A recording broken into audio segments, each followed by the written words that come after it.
if you're ever having a bad day, just remember, there's a guy out there taking care of a kid that's not even his. You're not doing that bad, bro. You're doing just fine. Keep your head up. There's always someone worse. Keep that in mind. There's always someone worse. To all the men out there, all the great men out there on this app, do you know what the fastest way to be broke is? By being a real man. Trying to be a real man. And playing that husband role for a girlfriend. Overextending yourself when you shouldn't be. Don't fall for the trap. Yo, if you took a L with a woman, right? Even though you know how, even though you done picked up on the game, right? Even though you take a L, it's okay. Experience is usually the best teacher, right? There's a lot of, bro, come on, bro. It's like this, man. A lot of people could know how to do something, how to move with women, how to navigate with women, and they'll still fuck up. But it's cool, though, because sometimes you think, man, I don't need to do that. Man, I'm good. And then you go through it, and you like, damn, like, okay, I see what this nigga was saying. But that belief is not solidified until you go through that experience. Sometimes a nigga might go against the grain just to see if, like, what niggas are saying is true. And if I go against the grain and I fuck up, I'm like, oh shit, okay, like, yeah, I see why they said not to do that. But usually experience is the best teacher, man. So if you picked up on the game and you fuck up, it's okay, nigga. Just get up and do better. The only reason you should be getting married and having kids is because you found someone you want to marry and have kids with. It shouldn't be because you're feeling any type of pressure or that you're feeling like it's something that you have to do. Every girl I fuck with do the same shit, you feel me? I come into their life deck like I'm the best nigga they ever met. Like, just on my dick, some more shit. Yeah, fuck around, call me bae, all that type shit, right? Then out of nowhere, they always flip. Out of nowhere, just randomly flip. Like, it's always too good to be true. It just flips, right? And I start thinking about certain shit I peep, blah, blah, blah, blah. And it always comes back that it was another nigga. Every time. Every time. Ban this shit.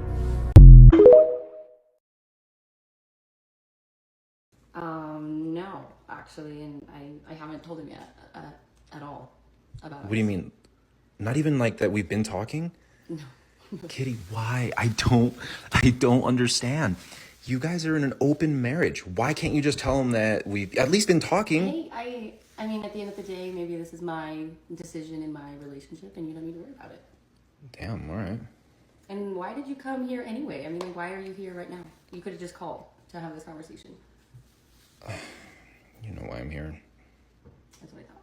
This guy has a bunch of content about his open marriage, and it's all so weird. Video after video of just sad, desperate, lonely people showing us just how ugly sex can be. Sex is not inherently beautiful or sacred. Yes, when you've got high-quality individuals who are pair-bonded in a couple and there's a lot of love and trust, then yes, sex can be a beautiful expression of that. But people like this, where she's lying to her husband and he's willing to look past her immorality because he's just so desperate for sex, it just shows how ugly sex can be, just the saddest parts of our humanity. Social media has a big role in why women are not content nowadays. Women will see other women doing something. Let's say, for example, they'll see a couple out on a vacation, and she'll see a celebrity couple out in Bora Bora on a vacation. She's like, I want to be in Bora Bora. And she'll look at you and be like, he only took me to Hawaii. Like, what the heck? He only took me to Hawaii, but he couldn't figure out a way to get me to Bora Bora. You know what? A quick way to figure out why your girl's kind of tweaking, if you take her phone, right? You just scroll through her Instagram. See what type of videos that lady watching. See what type of videos they're watching. Is it I love my husband content, or is it hate your boyfriend, hate your husband content? 9 times out of 10, her Instagram, her TikTok feed is telling her that she deserves more. I guarantee her feed is saying something like, you deserve more. He's not trying. If he wanted to, he would. My boyfriend did this for me. My husband did this for me. Why isn't he doing it for you? So their content is simultaneously, my boyfriend does all this for me, which makes them jealous.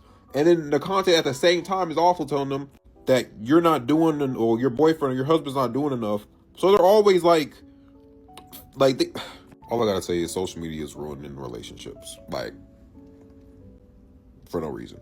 Most of the time that a girl will come back to you after y'all stop talking is because you showed that you didn't need that person and that you played it cool. You wasn't making no big deal about it, nothing like that.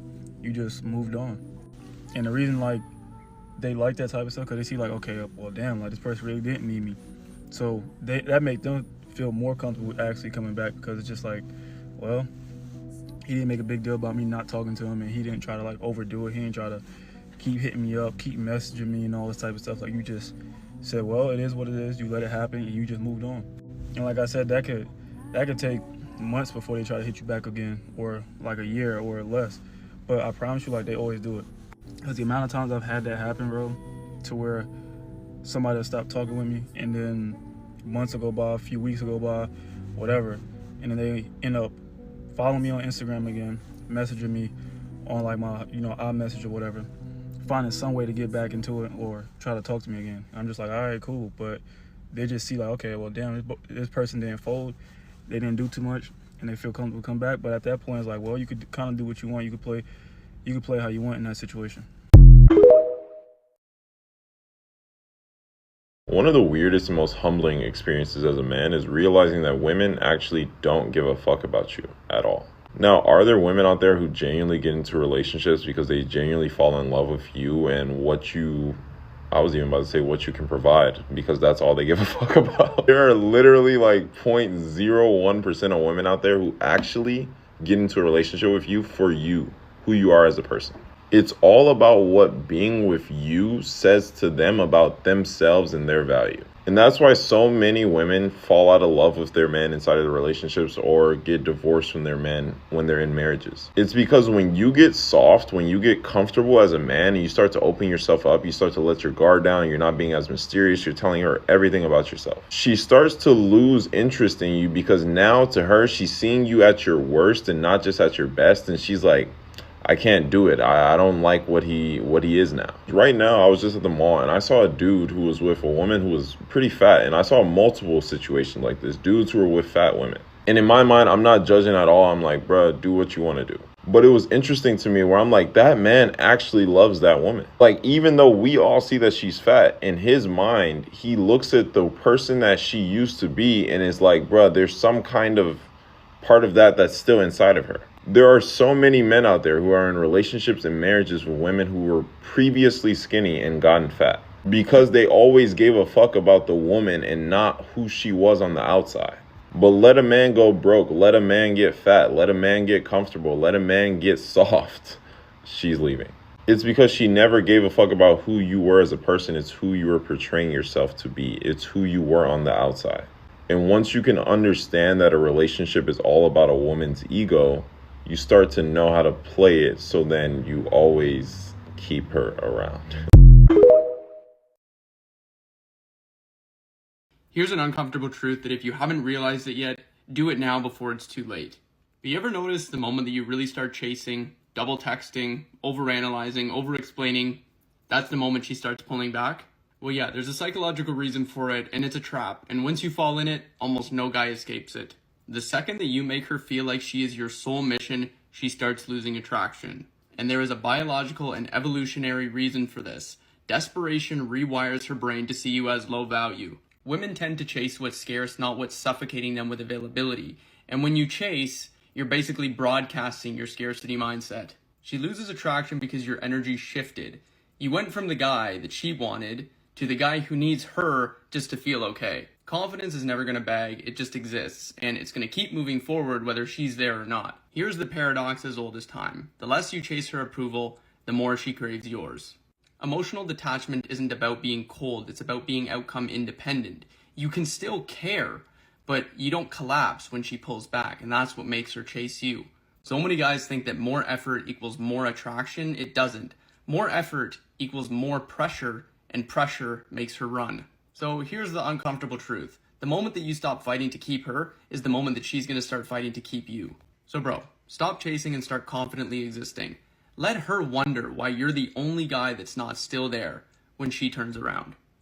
Women are more sneaky, women are more conniving than men because men are creatures of habit, so we can't really be sneaky. It's too easy to detect what a man does because he's a creature in his pattern of behavior. Women are more snake-like. They play like they ain't whole, but they are hoes. They play like they don't want to be whole, but they got a whole nature. Most women try to suppress the whole nature and sneak and do it. The man can't suppress his nature. That's why when some fine walk by, as hard as he try not to look, he can't suppress his nature. So most women worry about a nigga with what he doing with his dick, but they're not worried about being better women. They're going through his phone, but they're not researching no goals. Right. They don't have any aspiration other than where you been, what you doing. Right. Well, why ain't no pictures hung up on the wall? Why you ain't done nothing in the house? Why you ain't advanced our lives? Why you so worried? So that's the biggest problem that people have in relationship, worrying about dick and pussy. We never create no business concepts. We be in relationship 5-6 years and never write down one business plan, but we going through each other's social media platform, and that's a lot to do. Right. Men with options choose women that don't have children. They can wait. They don't have to pick you. Here's the thing. You knew you were having a child before marriage, and you chose to do it anyway. You knew there was going to be a consequence with that. Yes or no? Or did you think, hey, it's no big deal. I got a kid, but everybody got kids. It would be harder for me alone as a single mother because I've seen my mom during the single mother phase before she was remarried. So I knew that part would be hard. But as for actually finding someone to marry, I've never really heard that being an issue. Let me tell you, welcome to reality. It's an issue. Men don't want to be stepfathers. And by choosing to have a child before marriage, I say it again, you have effectively ended opportunities to get high value men. Now, what's wrong with getting a man who's just average middle class driving for UPS? Would you deal with that or not? I can't deal with the mentality. No, you of can't. stagnation. No, you can't. So in other words, you're a woman, a young woman who had a baby outside of marriage. You're a baby mama. And because you're going to school, a financial analyst, you think you should have somebody on your level higher. That's hypergamy. I understand, ma'am, but you're not going to get it.